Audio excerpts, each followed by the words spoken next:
And let me go to the top. So here Okay, that's you the go. US. Yep, that's the, and here's my face. You can see my face now. I'll switch those two slides. Okay. And then first American customer, Amazing. expansion, American taste, White House song, beautiful picture of the Blanc de Blanc, beautiful picture of the Rosé. And then Vineyard update, June 2020. Oh, fabulous shot. Pioneer Spirit.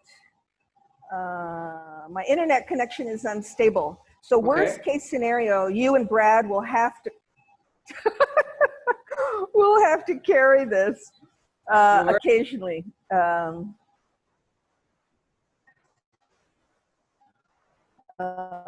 Those are the flavors about the Blanc de Blanc, so I think this was pretty cool. Yeah, no, this is great. This is just great. And there's the Rosé. And Brad, behind you. So I've got a bunch of, well, there's some red wine, some Bordeaux behind me, and then above it, I've got a bunch of the Dom Ruinart. It's your cellar. I can see that. It's your cellar. Yeah, I'm sitting in the cellar because it's quiet and it's cool. I was going to sit outside, but it's extremely humid, and I would just get covered in sweat. So, yeah, I'm sitting in the cellar at 59 degrees. Perfect. 59 degrees. Fahrenheit, yeah. So what, we're about 12 degrees or so Celsius. So it feels good. I opened my windows, I mean my terrace, and it's probably 75. It's kind of humid today. We were flooded yesterday. Yeah, I saw you got a lot of rain. Yeah, huge. It was like pouring, and then our face like is kind of dark. River in my street. Should we open these? Want to try opening those? But we have to assess. I don't know yet about damage in the vineyards. I asked questions. I haven't answered yet. Mm-hmm. I've got the Gruyere behind me, if that's okay with you, just because I think they look really cool. And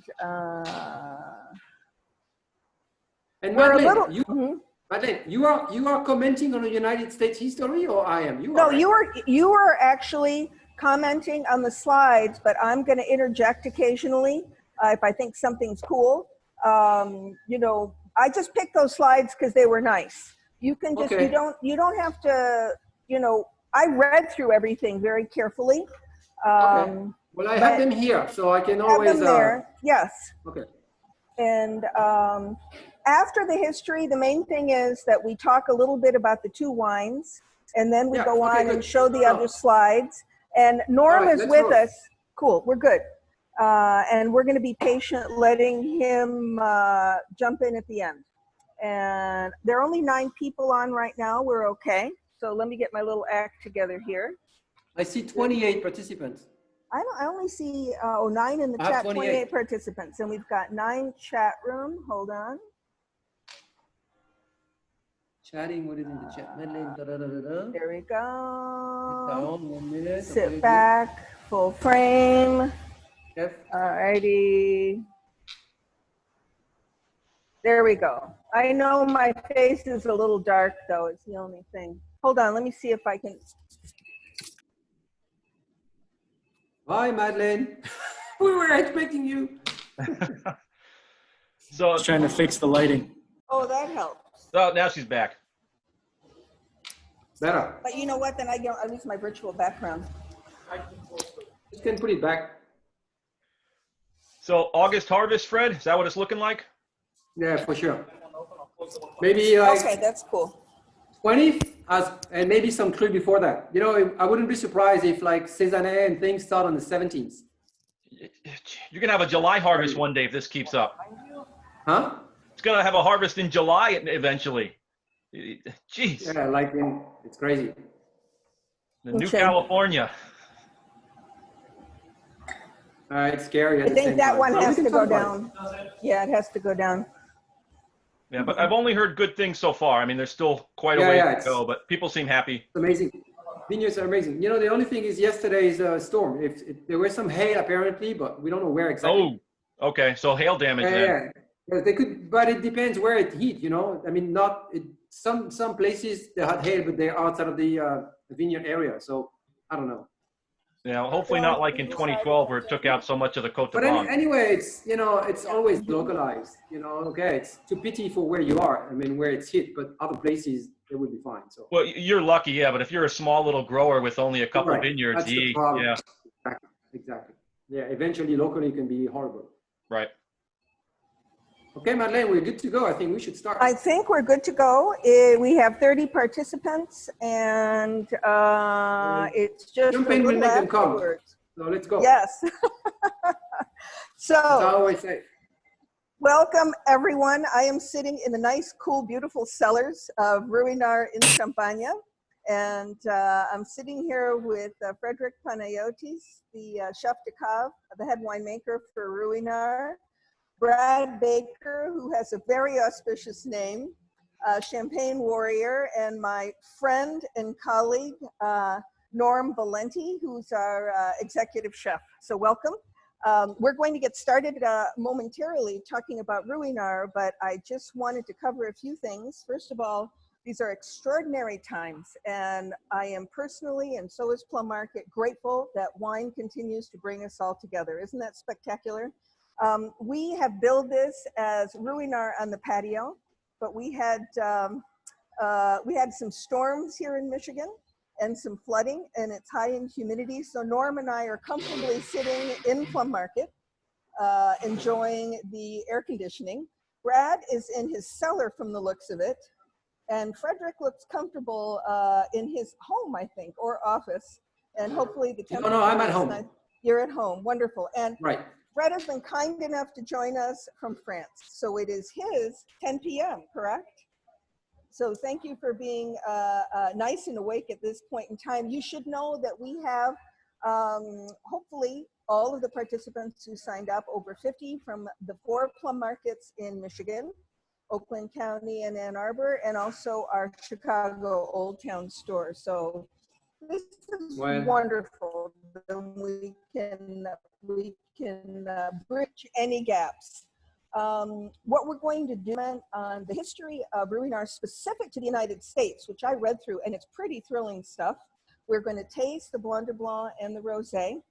You still use non-vintage, not multi-vintage, or what do you say? These are not. No, vintage. we say non-vintage because it's, non-vintage. you know, for me, multi-vintage means that you would blend year that you declare as a vintage. Yes, but and you know, non-vintage means you blend different years together, whether it had been vintage declared or not. Thank you for clarifying that.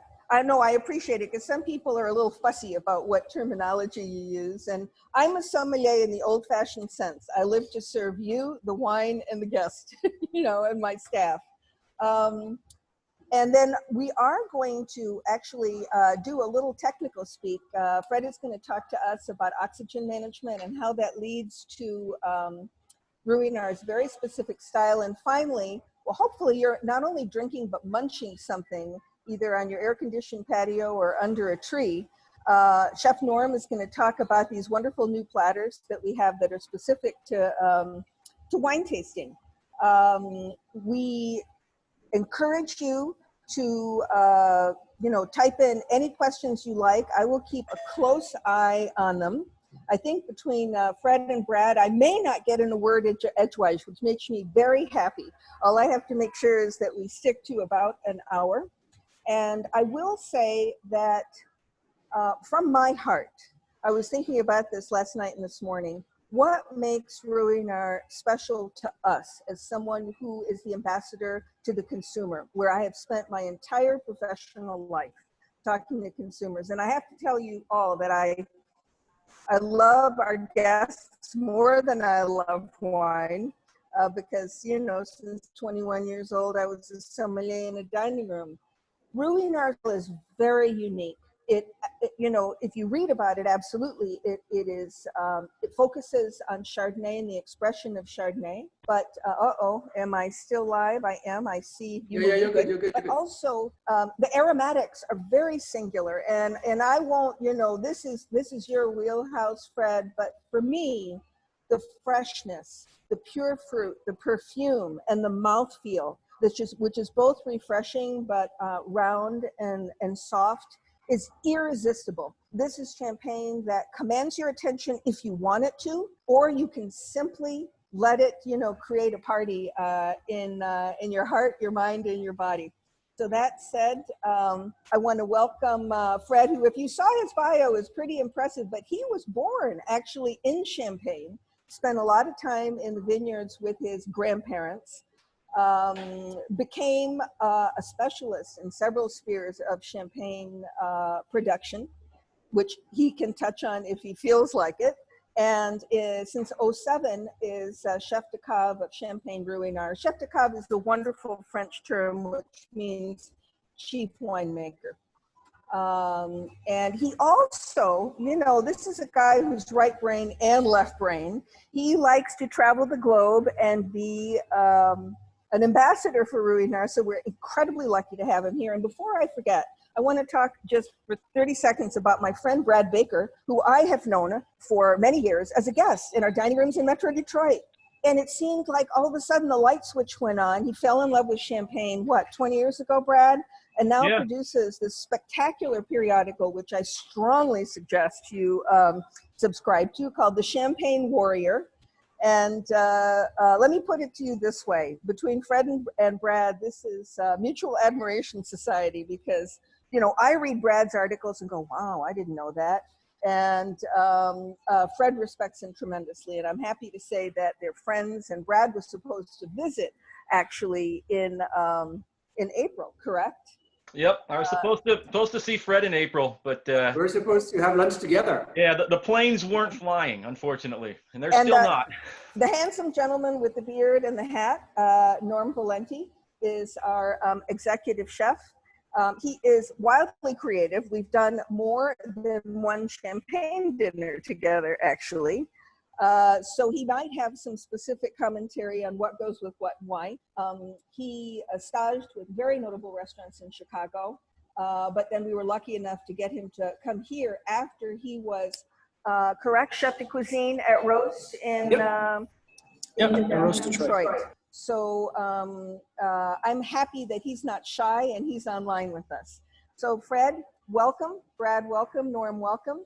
And please tell us what's in your heart and mind about the history of Ruinart in the U.S., Fred, and I can start showing those slides if you like. You can start showing some slides. The very first Ruinart foundation dates back to 1729, and we quickly try to expand in some nearby markets. But if you can share some slides, Madeleine. But yep, I'm just pulling them up. Okay, good. The first American customer was actually recorded in 1795, if I'm not mistaken. 1775 was the first contact. And Brad, you're gonna love this. Because it was too hot, the bottles were never shipped to the US. We had quality control in a way back in the days. But then we don't know if those bottles were ever shipped or not. And so the very first American customer ordered 1,500 bottles, and it was for the Consul of the United States in Lorient, France. And then, oops, this is not it. No, I know. Bear with me here a moment. Just bear with me. I'm going to stop sharing and figure this out. I apologize. My team is going nuts right now, but just keep talking and I'll figure it out. No worries.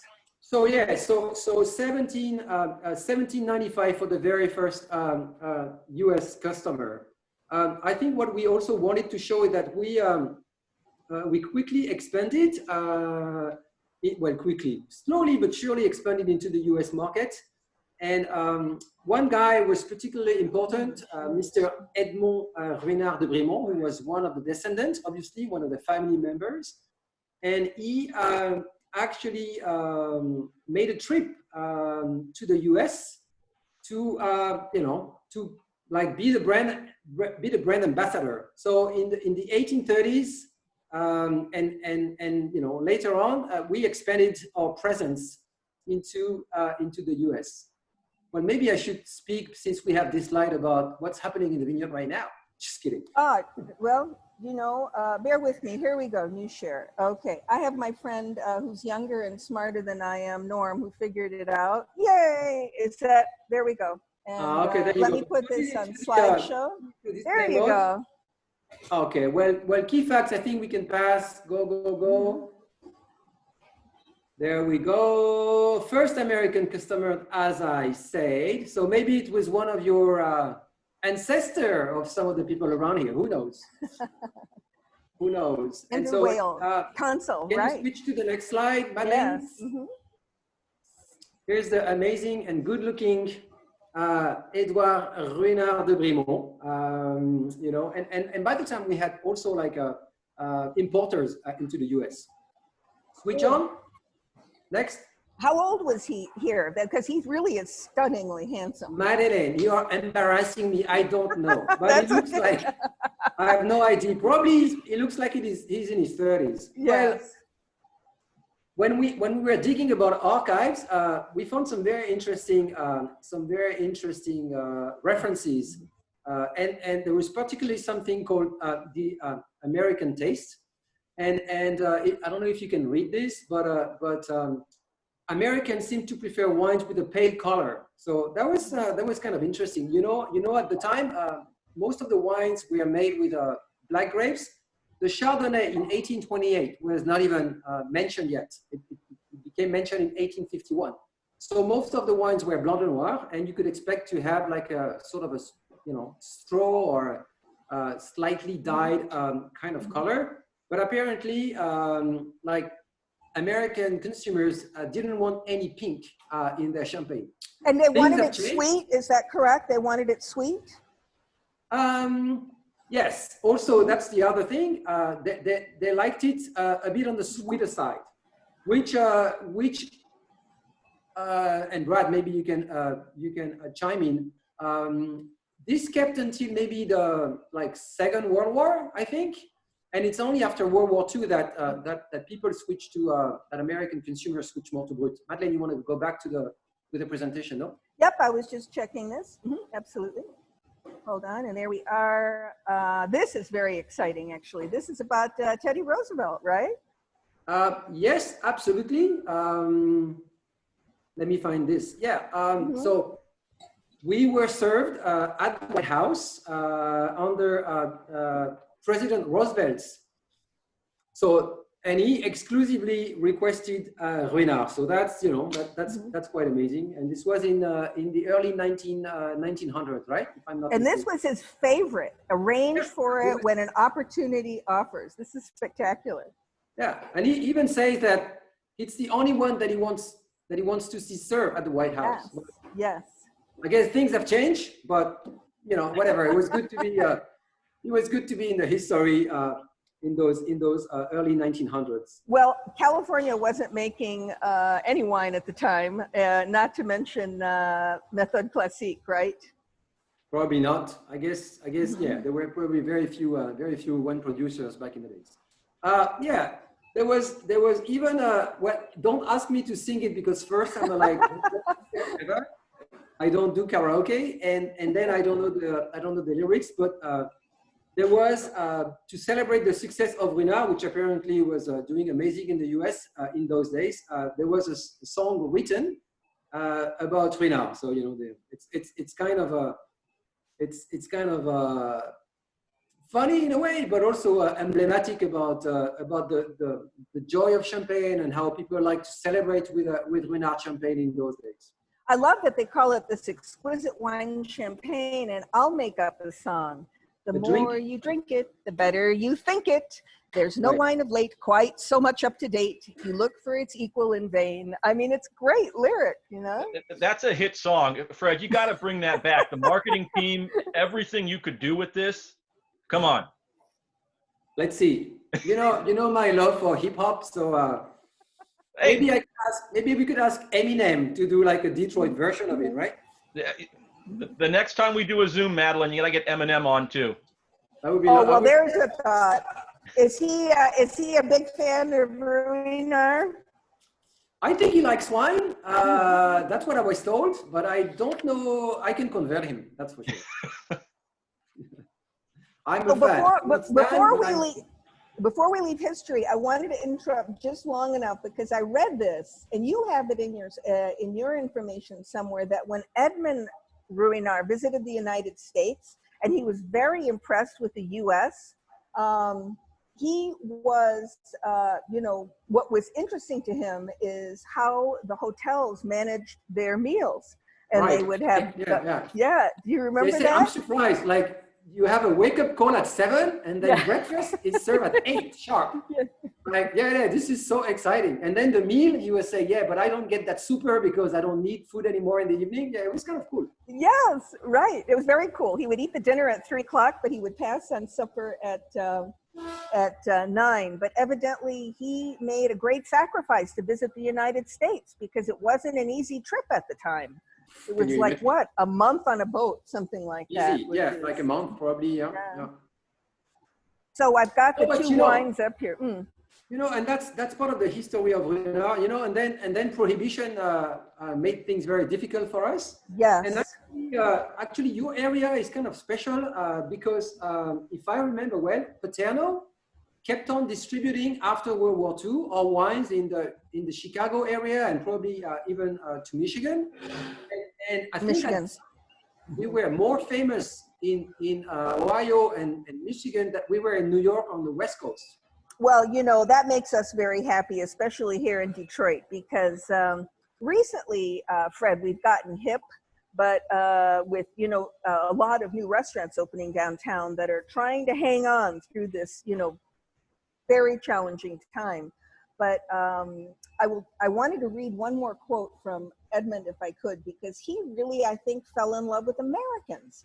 He said, "I dare say that Americans are extremely enterprising. They fear nothing. They look for difficulties to deserve overcoming them. Their national motto is, we must get along." And I think we could use his inspiration right now to get wise through everything we're going through. Wise words, yes.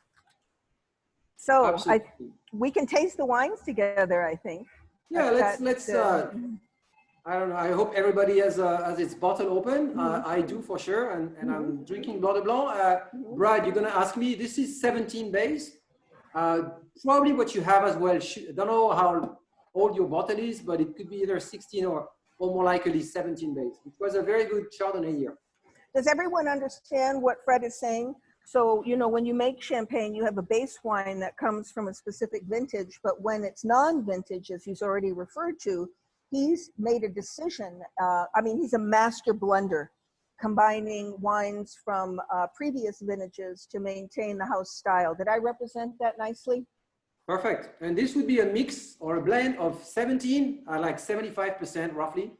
And then the 25 remaining percent would be from 16 and 15 harvest. So we don't go too long in reserve wines to preserve the freshness, because as you mentioned, Madeleine, the way you described your style was absolutely on spot. This is exactly what we're trying to do. Oh, good. Freshness. And this is what I wanted maybe to show with the coming slides. How we achieve that fresh, aromatic freshness and this very gentle mouthfeel. This is illustrated maybe in the coming slides. So if you want to move. There was a question in the chat that somebody asked regarding the multi-vintage versus non-vintage champagne, asking us to kind of clarify what those two. Well, first, there is no regulation about that. You can call it whatever you want, but in my opinion, and again, Brad, you are welcome to chime in. Multi-vintage would mean that you blend different vintages. And if vintage is an individual decision, any producer, whether it's a récoltant manipulant or a négociant or cooperative, decides on its own to declare a vintage that year or not. So for me, multi-vintage would be a blend of the year that you've declared as vintage, whereas non-vintage mean that it's just not a vintage. So it's a blend of years that are not necessarily declared as a vintage. But again, you can, if you want to call your wine MV. You really elevated our understanding, though. Go for it. Sorry? I think you may have lost me. Oh, there we go. I go in and out once in a while, but you really elevated my understanding just now. And hopefully, hopefully the people who are listening as well, because what Fred is saying is when he uses the word vintage, he means a vintage that he feels should be bottled as such, with the year on the yes. One vintage for Ruinart could be yes. not a vintage for a different for someone producer, else, yes. because we're not making the same kind of wines. But thank you for making that that quite sophisticated difference, because But I'm again, confused. But again, there is no regulation, so Right. you know, people play with the words, and that's you know, whatever. I find they can be confusing. No, well, yeah. Before we go back to the style, just one thing about the update. Actually, those pictures date even from like late May. Now, if you would take a picture, I had just a picture this morning about the berries. They look much more. They look like green peas. So we are basically 2.5 weeks in advance. The flower took place late May, meaning if you add 90 days, which is now the average and maybe even less, we'll give you a date of the harvest late August. So we are going to have yet another harvest in August, the 6th in 17 years, since 2003 precisely, when in the history of Champagne until that 2003, there was only one in the whole history. So for anyone around here who doesn't believe in global warming, climate change, come to Champagne and I will show you. It is happening. Everybody working, you know, in the field, everybody working with nature. It's undeniable. I mean, you see things change, that's for sure. And you see things coming earlier. So right now, I would say we benefit from it, because it means that harvest in August, we have longer days, sunnier days, typically warmer days, less rain. So we tend to harvest in good conditions. But if we put ourselves 20 years down the road from now and we have the same increase, then it should be worrisome. So are you concerned about acidity levels at all? Is that something that you're worried about?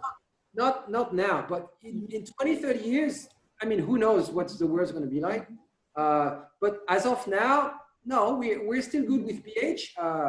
There are a few things we can use in the vineyards to mitigate the effects of the warming. We can trellis and manage the vines a little bit differently.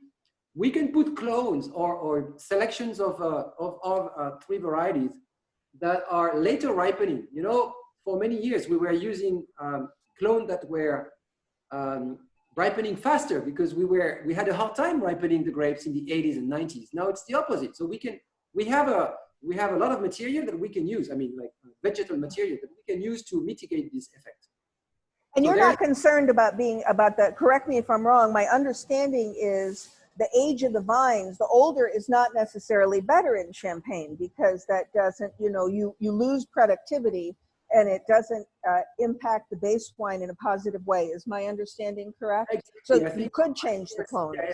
Exactly. I think our system is a little bit more flexible. Yeah. Right. But we can probably keep the vines for quite some time now, you know, compared to before. We don't have those crazy winter frost like we used to have that could, you know, zip out some vineyards. This is no longer the case. So anyway. So right. Do you think our October harvest gone for good? Because the last was 2013, right? Yeah, 13 was the last one. Brad, I can't say for sure. You know, it's like if you look at global warming, it's not like every year. You have to look at a 10 years average. So I'm sure there will be some exceptions in the future. But let's say a harvest like 96, I don't think we will get this anymore, you know? Was that in October? That was in October? When I was young, when I was a kid and harvesting at my grandparents, we used to harvest sometime late September into mid-October, even later. I think this will, honestly, I don't think this will happen anymore. And as you mentioned, maybe we will have July one day, who knows? Yeah, there's more August harvest now than October harvest. I never thought I would see that. For sure, that is for sure. All right, a little bit about the history, but very quickly. So we are a pioneer house. We paved the way by starting our company, and you want to push on the button, Madeleine, in 1729, and we still have this amazing book. If you come to visit Ruinart, you might see it.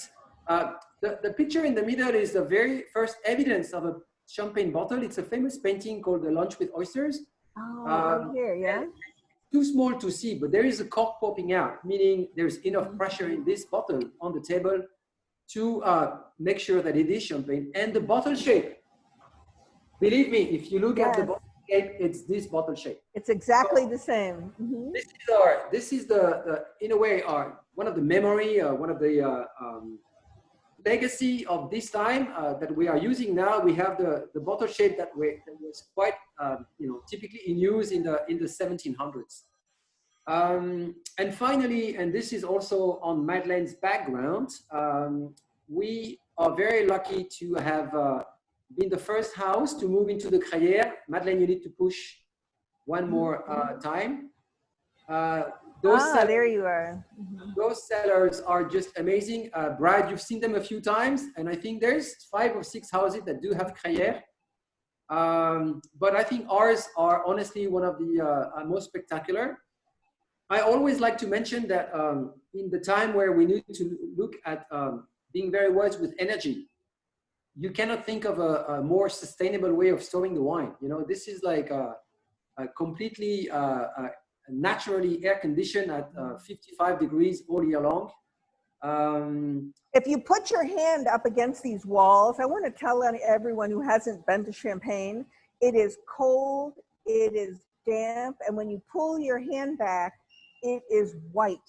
I mean, it's shocking. And actually, I have to apologize to everyone because I forgot to mention a hugely important thing. And I think Fred alluded to it, but Ruinart, established in 1729, was actually the very first champagne house to produce champagne. There were other wineries at the time in the region, but they were producing still wine, whereas Ruinart was intentionally making sparkling wine thanks to the influence of their Dom, not Dom Perignon, Dom Ruinart, who encouraged his family to do so, right? The one thing is, Madeleine, it was not until May 1728 that Champagne got the allowance to bottle the wine. Before 1728, Champagne wines had to be sold and shipped in barrels. So that basically excluded any possibility. Excluded bubbles, right. But it existed. It was illegal and illegally sold.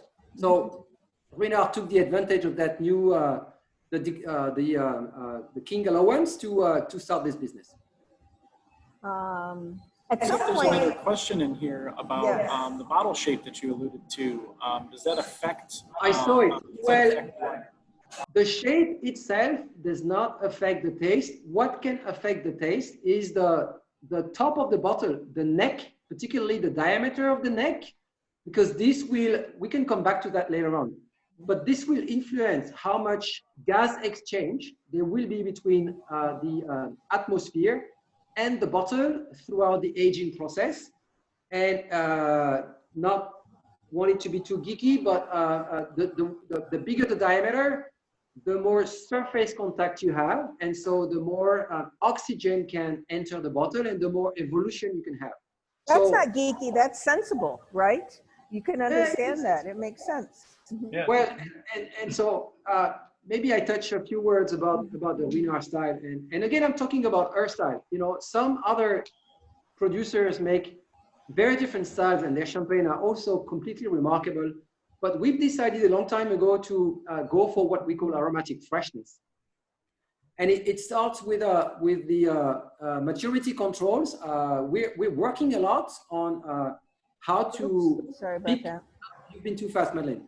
How to pick at the right date, and besides the regular control, I mean the typical control of the sugar levels and the acidity levels, we are going way beyond that, taking into account what we call the physiological maturity.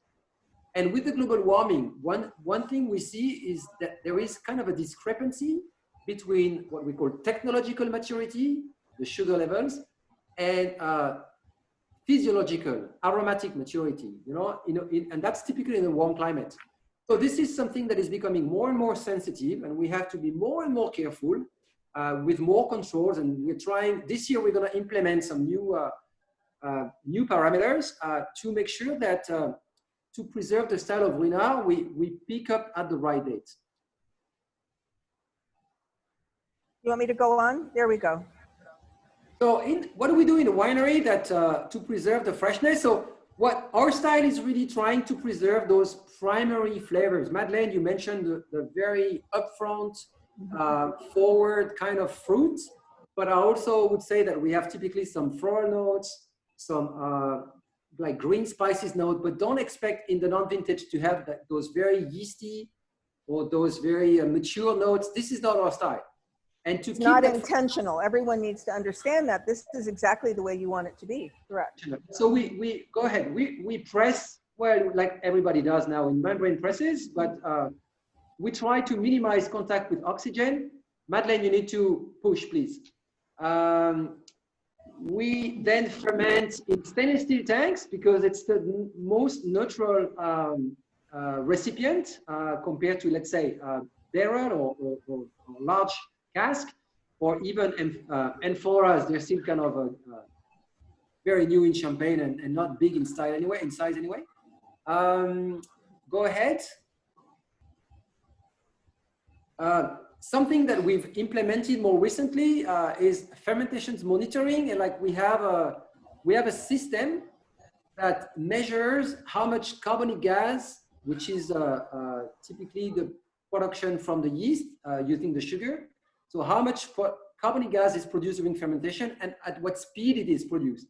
And this allows us to perfectly understand how each tank reacts, because every tank is like a different, like a different individual. And with this system, which is very complicated, very expensive, we can end up having the most precise, clear, pure type of wine at the end. We don't want any parasite. We don't want our wines to be either oxidized or too reductive or lactic, which we don't like, this creamy, buttery character. You want them pure, right? This has been a tremendous tool to help us achieve that. All of our wines go through malo, full malolactic fermentation for the geeks around here, because for the mouthfeel, and as you mentioned, I think this is for me a very important element to have that creamy, kind of a soft palate, brown palate, without playing with the dosage, without playing with the sugar. Did everyone catch that? Everything goes through malo, correct? Everything, what creates, it's that conversion from lactic acid into, from malic acid into lactic acid, and people who drink still wines are familiar with that term. But as you can smell in the Blanc de Blanc, you have no trace of malolactic component. It doesn't smell like the buttery popcorn that you can find sometimes in wine that goes through malo. But it feels smooth. You don't want those flavors. And again, it's a stylistic decision. It's not, we're not talking quality here, we're talking style. Our opinion is that it would, in a way, hinder the fruit components. So we just don't want them. We don't remove them, huh? We just prevent them from happening. That's how to do it. What is this jetting, Fred, down here at the so bottom? Jetting is a way to, and I know Brad loved that. Jetting is a way to avoid any air when we disgorge the wine. So once we wither the bottle, we accumulate the deposit of the yeast, the dead yeast, into the neck, and then we have to get rid of them by disgorging the sediment. And when we disgorge the sediment, typically there can be some intake of air in the neck, and the jetting consists of triggering the production of carbonic gas directly in the champagne by having a micro drop of water exciting the liquid. And that carbonic gas, as you can see from going left to right, pushes the air out of the bottle. And basically, when the bottle, the neck is full of carbonic gas foam, you put the cork, avoiding any oxygen intake. That's fantastic. And it makes, yeah, go ahead, Brian. When did you start jetting, Fred? Before my time, years ago. Oh, so you guys were one of the first then, because jetting has really started to become more and more popular over the last, I would say, decade. Yeah, I think there was, for sure, Moet was before us. I think Ruinart did it quite a long time ago as well, if I remember. But then Roederer stopped, and they only do it a little bit now. Okay, well, you know more than I do. Yeah, but, you know more than I do. We are implementing a hand disgorging line for the future Ruinart on the cork. and there will be a jetting system on the hand disgorging line.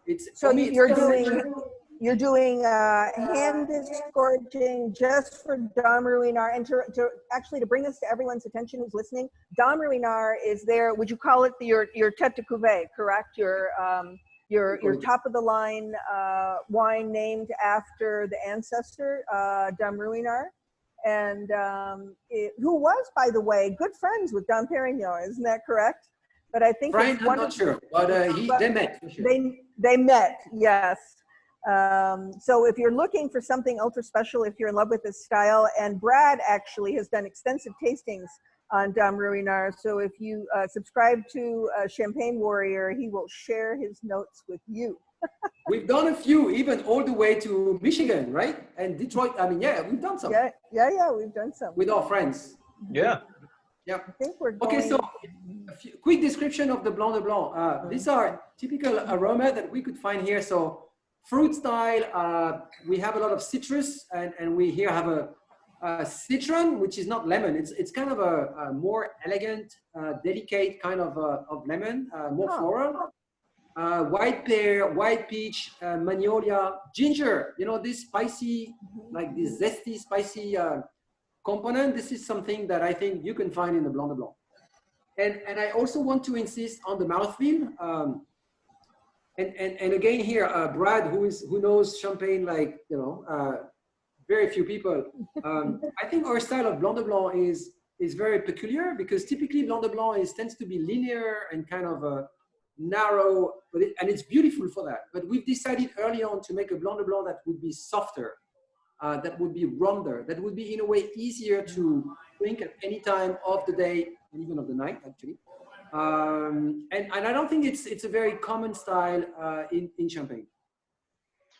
Yeah, no, Fred, I would completely agree. What I love about the Blanc de Blanc is that even when it's young, so you talk about this being a 2017 base, it's ready to drink right now. It's got creamy texture, it's bright, it has fruit, it's floral, you don't need to wait. So is it the different regions that allow you to do that? Because you have some Montagne de Reims, some Saisonnet. I mean, what is it that you do differently that this isn't acidic, it's not too tart, it's ready to go right now, and it's beautiful?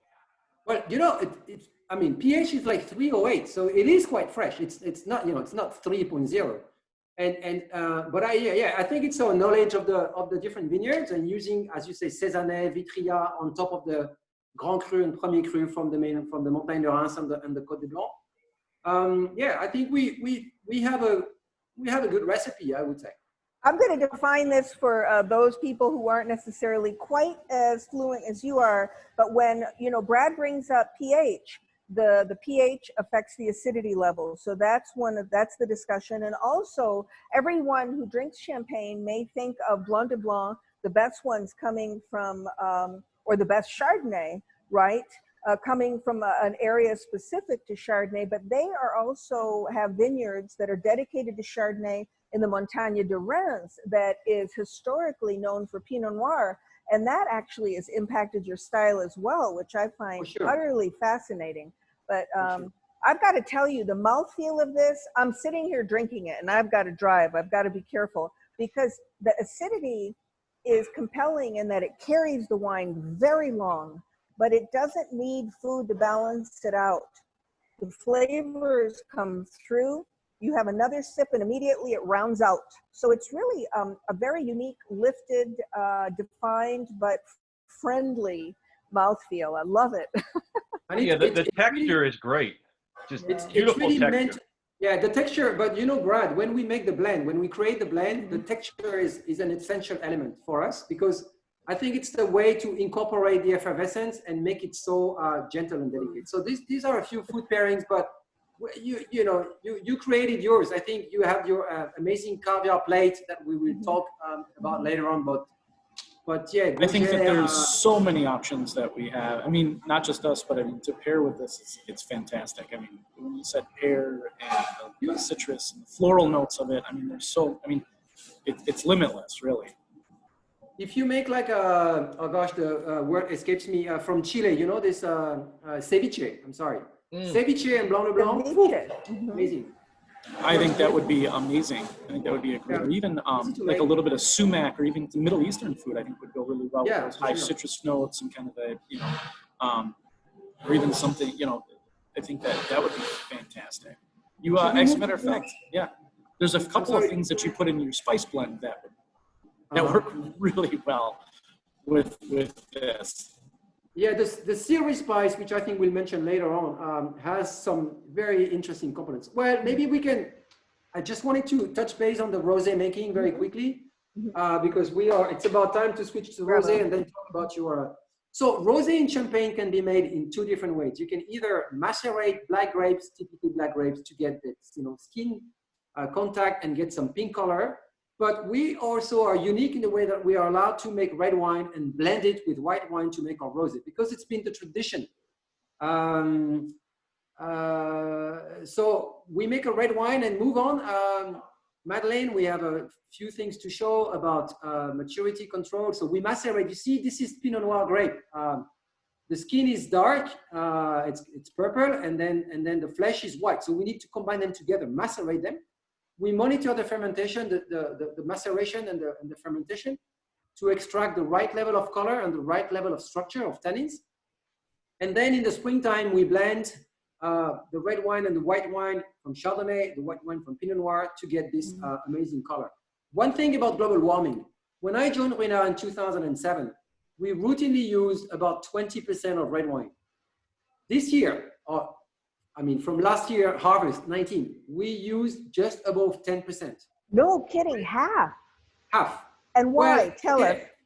I think it's we manage the vineyards better. You know, we are more we have lower yields because we have a cover crop, so the yields are lower. That has an influence. Obviously, the weather, the climate change, and then the extraction technique. I think we've improved it as well. So but of course, climate change you know, plays a role, and so we have grapes that are different from what they used to be. That's interesting because the color hasn't changed all that much. I mean, you always get this beautiful red, bright color in your rosé. The color, when we make the blend, we measure it. We want to have a certain consistency of color. So to have the same level of color, we've basically halved the amount of red wine we use to make, you know, to get the rosé style. That's you know. Was the red wine has more color extraction? Is that why you use less? There are more coloring compounds, more phenolics, more of the phenolics. What's very interesting about Ruinart Rosé, this is a house that is, you know, ostensibly famous for Blanc de Blanc, but their rosés, as Brad will attest to, especially the Dom Ruinart Rosé, their Tête de Cuvée, is famous as one of the very best rosés produced. And this is unique in that the base wine still has what, at least 50% Chardonnay as the base. In Dom Ruinart Rosé, Chevalier? Yeah, I'm just curious. 80%. It's 80% Chardonnay. I mean, who else does that? Nobody. So it's the Blanc de Blanc Rosé, the Dom Ruinart. Yeah. It's a Blanc de Blanc Rosé. That's how we call it. How would you guys describe it, Brad or Fred? How would you describe this? There are maybe a few things about the wine here. If you move on again, typically we have a lot of tropical fruit like guava, pink grapefruit, and then some like more floral notes, hibiscus, rose. But always like on the palate, like a zesty, fresh note. So we're thinking about mint. Again, it's like the Blanc de Blanc. It's a very refreshing style. Oh, the pink grapefruit and the mint are spectacular in this. Absolutely. I wouldn't have thought about it if you hadn't mentioned it. And it also makes it very, very compatible with a broad range of foods. Here we go. Norm, just check this out. Beetroot risotto sounds spectacular. Yeah, some of those earthier notes I think would work really well in comparison to a lot of these. Norm, we don't hear you very well. Like beets or even. Oh, sorry about that. How about now? Is it a little bit better? Yeah. Yeah, that's better. This. So yeah, I think that some of those earthier notes would work really well with this. I love the combination of fig and rosé. I think that would be really good. And even like tuna, and we talk about maybe our poke platter a little bit, and seafood and things like that. But I still think they could also handle red meats and things like that as well. I think it would be great. Some richer, fattier red meats. Since I opened this, I prepared a salmon tartare for tonight. That's my dinner for tonight. Bravo. That would be fantastic. A little bit of good citrus, match. a little bit of citrus, maybe just a touch of spice. I think that would be great. Yeah, for sure. I'm using the 1764 spice, obviously to flavor that tartare. Serving, we can. Yeah, don't use the flute. Don't use the coupe. This is the glass now. Well, this is beautiful, but this is the 1920s. Mm-hmm. So you don't have to throw away your flutes, but you know it's nice to use a wine glass. Yes. This is the best kind of shape. There are different models. I had this. So you like you like this shape then, more the I'll say the Lehman James classical shape. I have the Lehman number 4 with me, but this is the Lehman James, and they're equally good actually. I don't know if you can see them, but that's the shape that I tend to favor. Does everyone who's watching understand where? Mm-hmm. Now, do you swirl? Everyone's going to ask if you put it in a regular wine glass. Do you swirl it, or do you just move it in the glass? Because it will dissipate the bubbles, or we don't. I gently swirl it, gently. Mm-hmm. And I do the same. I actually just move it to. You let the wine evaporate off the sides, because I treat champagne as wine, but at the same time, I want those bubbles. I want those mouthfeel. This, by the way, smells like warm, dark berries. It just has a spectacular smell of like warm cherries and warm, just ripe, not overripe strawberries.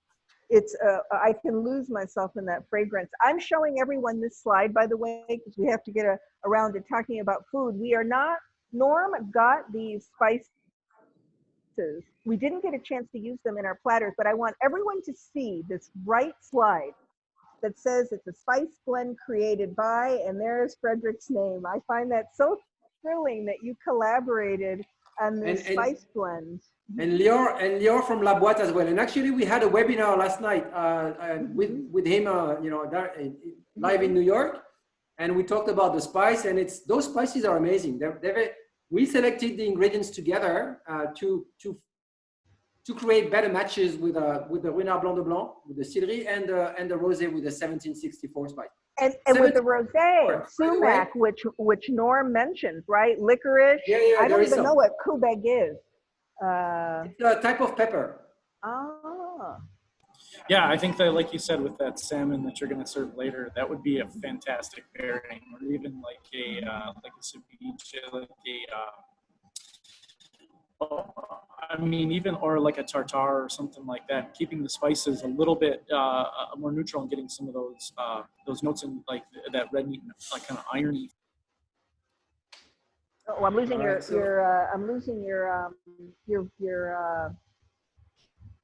vocal quality, Norm, so just be careful. I wanted to show everyone, Norm's going to talk about these. These are some platters. They're actually half platters that we just debuted on the website, and they're on the same page as when we are letting you know about virtual tastings like Ruinart, and we made a point of talking about highlighting this one, the tuna poke, which my friend Norm had told me was not tuna poke. And then the caviar. That's okay. I probably said rodeo drive, not rodeo, when I was 21.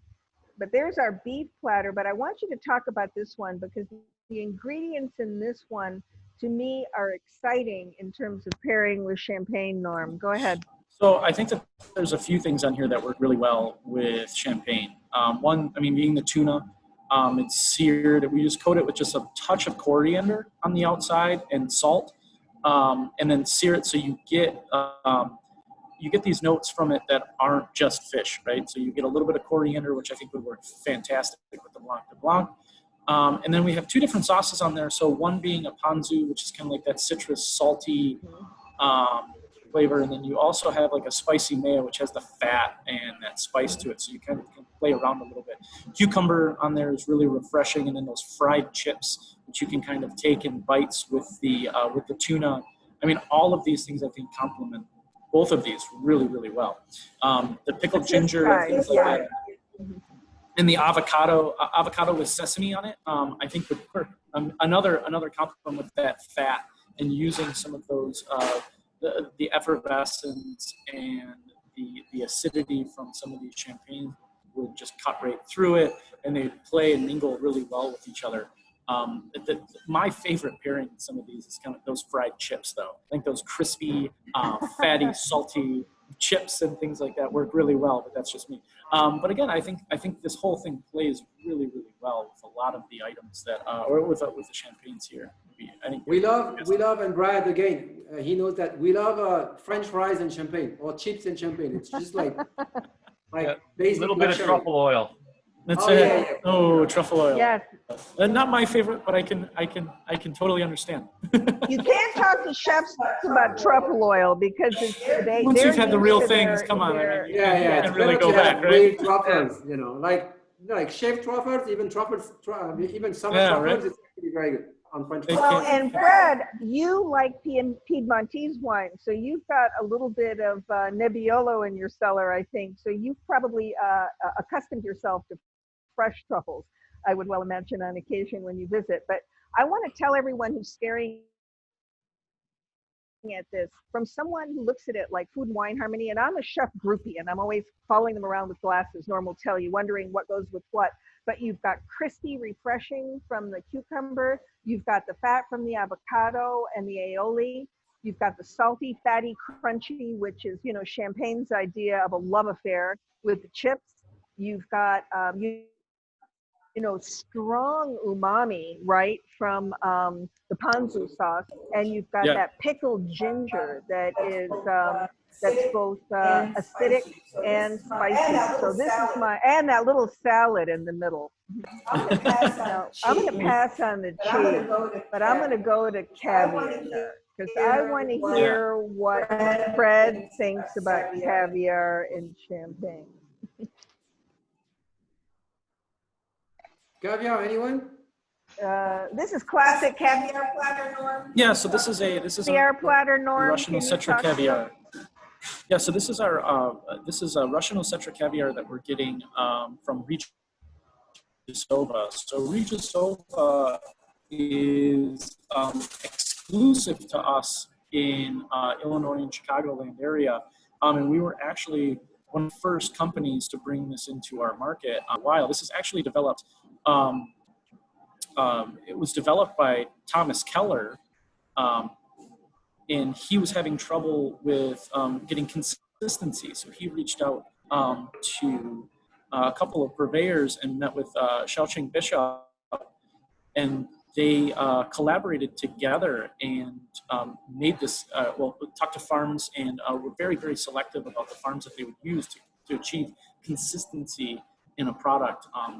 Their blue line here, the Regissova Russian Osetra, is hands down some of the best caviar that I've used in a lot of places that I've worked at. They use this exclusively at Linea in Chicago, as well as the French Laundry and Bouchon in Napa with Thomas Keller. This was an exciting partnership that we got. But I mean, it's pretty classic. Onion, egg, creme fraiche, blini that we actually source from a company that finds small makers in France and Italy that produces these and then imports them here to the U.S. and they're fantastic. I mean, it is a real treat, this one for sure. When you taste this, Norm, what makes this caviar special? What is it about it where you have that instant recognition of quality, and it's subtle, so it wouldn't dominate the champagne? Can you talk to that a little bit? Right. It's not overpowering, one, but one, it's the consistency of the pearls, right, of the caviar, and the shape of them. The packaging that they use is used in tin, or it's not overpacked. It's not used in glass to kind of preserve the freshness of it. And they hand pack all of these to order for everybody. So when you get it, it is the freshest, I mean, cured sturgeon roe that you can get. But it's the they don't over salt it, which is fantastic, and you get this amazing mouthfeel and just these bursts of that saltiness and brine and fishiness from it that is that's amazing. But it's very subtle and well rounded. I think that it would work again. It would work again with a lot of the. I mean, both of these champagnes would be fantastic. Fred and Brad, are you caviar and champagne fans or not? I mean, it's a classic combo, but do you buy into it? Right, go ahead. I buy into it more with the Blanc de Blanc than Rosé. Sometimes it fights with the Rosé and more of the Pinot.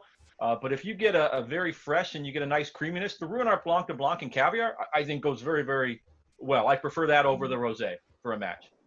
I don't like rosé and caviar. I think it's not a match. So you really need to switch to Blanc de Blanc, or even Ruinart would be probably even a better match. But it's also, there's something that people forget about caviar is what you have next to it. Because the caviar for me needs to be kind of tamed, and so something, I mean, the selection is very good. But if you do, there's other options like those potato rosti, like those when you fried potatoes. Yeah, fried potatoes are amazing. Quail eggs, like poached quail eggs and caviar, it's just amazing because you have then the or like just like potato, like those baby potatoes that are cooked, with steamed baby potatoes. Amazing. You don't need much. That's a great idea. I used to do a caviar tasting. I used to do a caviar tasting at one of my previous places where we use ratte potatoes, which are like the small. This is amazing. Yeah. That's the best, of course. Those with those and caviar and just a little bit of fat, either the olive oil or just aioli, like an aioli on there, is dynamite. Totally. I will offer, as I am now admitting I am the career vegetarian who will taste everything, Yukon Gold potatoes that have that little illusion of sweetness would be wonderful to offset these as well. But I think we actually probably have to say goodbye to our friends because we're on time. But I can't thank you enough, Fred, for the intimacy and the depth of this tasting. This was a great favor that you joined us personally, both for Detroit and Chicago. You are a friend in my heart. And to be joined with Brad, who, I was lucky enough to serve for many years and then all of a sudden turned out to be the champagne guru. Remember everyone, champagne warrior. He's the champagne guru. The fact that he was willing to jump on this tasting spontaneously as a panelist, because he was just going to attend it. He was kind enough yesterday to agree.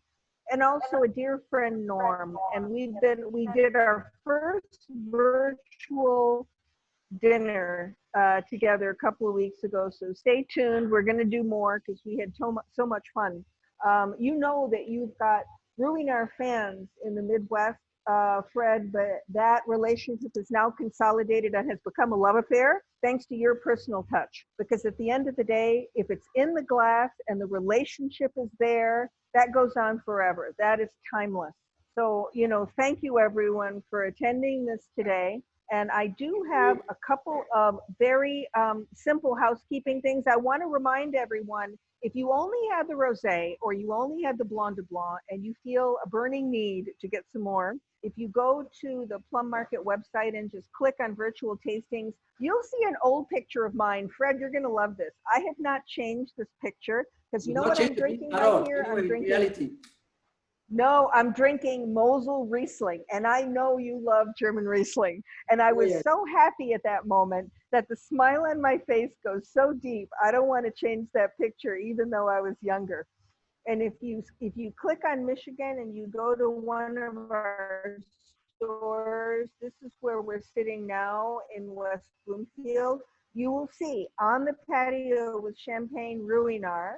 And then if you want to order some more wines, they will pop up on the website. Just to remind everyone, we have a cunning little, and we rarely do this.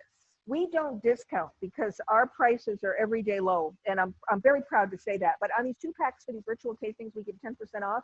And right underneath them, you'll see Norm's cunning little platters. And up here, you will see our next tasting that's on Monday with Roddy. And finally, you're going to love this, Fred. We're going to take a 10-day break, but on July the 10th, we have another sparkling producer, but from Spain. And I don't think you'll find this competition at all because it is Pepe Reventos.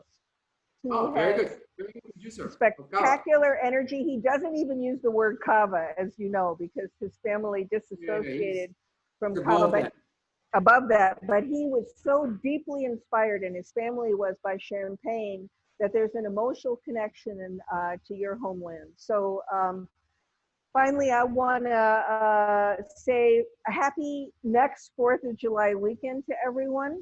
And I hope we all stay safe, healthy, cheerful. And here's to wine that brings us together. So Fred and I agreed to say not just salut, right? But also yasas, because his last name is Greek, you know, Panayotis. Yasas. Thank you, everybody, for your company and for your fellowship. And here's to wine continuing to keep us together. All the best to you. As Edmond Brimont said, let's get all along well. Well said, bravo. In his appreciation of Americans, yes. Right. Thank you, Fred. Thank you, Madeline. You guys have both forgot more about wine and champagne than I'll ever know. So great hour. Oh, that is a humble statement, Mike. No. That is a very humble statement. Right, let's meet in Champagne. Yeah, everybody make a trip to Champagne, visit the Crayères in Ruinart, the history down there, the century-old carvings in the wall. There's just, you have to go see them. Fred said they're beautiful. The wine's great, but the cellars there are something very, very special you can't see anywhere else. I haven't been to Ruinart. I have to go to Ruinart, you know? As soon as the flights resume, Madeleine, jump in it. That's great. Maybe I'll even meet Brad there. I will hold that delicious thought. Norm, I'll drag you. Thanks, Norm, as well. Thanks, everybody. Yasu. Thank you, everyone. Thank you again. Cheers. Cheers.